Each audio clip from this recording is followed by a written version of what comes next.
ఉమ్మడి నెల్లూరు జిల్లా చిట్టమూరు మండలం తాగిడి గ్రామంలో విషాదం చోటు చేసుకుంది.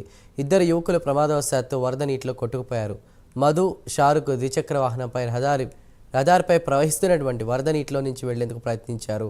నీటి ఉధృతికి ప్రమాదవశాత్తు కొట్టుకుపోయారు. పోలీసులు ఇద్దరు యువకుల ఆచూకీ కోసం గజ ఈతగాళ్ల సాయంతో గాలింపు చర్యలు చేపట్టారు.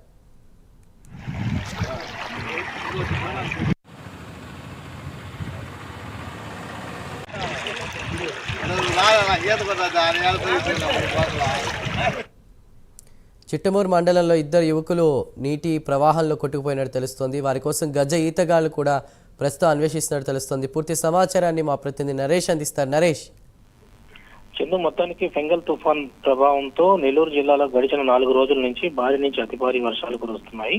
తీరం దాటినప్పటికి కూడా చిత్తూరు, తిరుపతి, నెల్లూరు జిల్లా వ్యాప్తంగా గత 3-4 రోజుల నుంచి భారీ నుంచి అతి భారీ వర్షాలు కురవడం, ఏదైతే ఎగువ ప్రాంతాల్లో కురిసినటువంటి భారీ వర్షాలకు వరద ప్రవహించడంతో ఒక్కసారిగా కూడా అనేక ప్రాంతాలు జల దిగ్బంధంలో చిక్కుకోబోయి ఇక్కడ ప్రధానంగా మనం చూస్తే ఉమ్మడి నెల్లూరు జిల్లా గూడూరు నియోజకవర్గం ఇక చిట్టమూరు మండలం సంబంధించినటువంటి తాగేడు గ్రామం సమీపంలో వరద నీటిలో ఈ రోజు ఉదయం ఇద్దరు యువకులు ప్రమాదవశాత్తు కొట్టుకోపోయారు.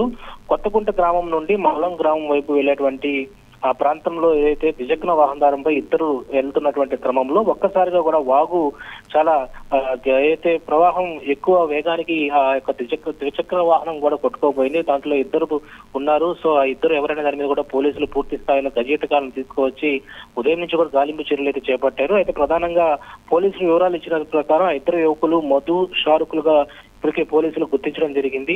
కొత్తగుంట గ్రామంలో ఓ చికెన్ షాప్ లో ఇద్దరు యువకులు పనిచేస్తూ ఉంటారు. సో ఆ నేపథ్యంలోనే ఈ వరదలు వచ్చినటువంటి 4-5 రోజుల నుంచి కూడా గడిచినటువంటి రోజుల్లో వాళ్ళు తరచూ కూడా ఇటు మల్లం వెళ్ళేటువంటి రూట్ లో వెళ్తూ ఉండటంతో ఈ రోజు ఆ ప్రవాహానికి కొట్టుకోపోయారు. ఏదైతే గజీతకాల సహాయంతో ఉదయం నుంచి గాలింపు చర్యలు చేపట్టినప్పటికి కూడా ఇంతవరకు వాళ్ళ ఆచూకీ లభ్యం కాకపోవడంపై ఒకవైపు బంధువులు, తల్లిదండ్రులు ఆందోళనకు గురయ్యారు. ఇప్పటికే పోలీసు యంత్రాంగం అంతా కూడా రెస్క్యూ, రెవెన్యూ మొత్తం కూడా అక్కడికి వచ్చిన్నారు. ప్రస్తుతం ఏదైతే గజీతకాలను కూడా ఇప్పటికే ఒక బెటాలియన్ తీసుకువచ్చారు. ఇద్దరు యువకులు ఎక్కడికి వెళ్ళారు, ఎక్కడ కొట్టుకోపోయారు, ఎక్కడైనా చెట్లకి ఎక్కడైనా వేలాడుతున్నారనే దాని మీద కూడా పూర్తి స్థాయిలో కూడా బోట్ల సహాయంతో, పడవల సహాయంతో చూస్తున్నారు. ఏదేమైనా కూడా భారీ వర్షం నమోదవడంతో ఒక్కసారిగా కూడా వరద నీరు పై ఎగువ ప్రాంతాల నుంచి భారీగా చేరుకోవడం, ఒకవైపు గూడూరు నియోజకవర్గ వ్యాప్తంగా అనేక ప్రాంతాల్లో కూడా ఈ వరద నీరు చేరుకోవడంతో ఒక్కసారిగా కూడా పంట పొలాలు సైతం చెరువులు తలపించే విధంగా కనపడతా ఉన్నాయి.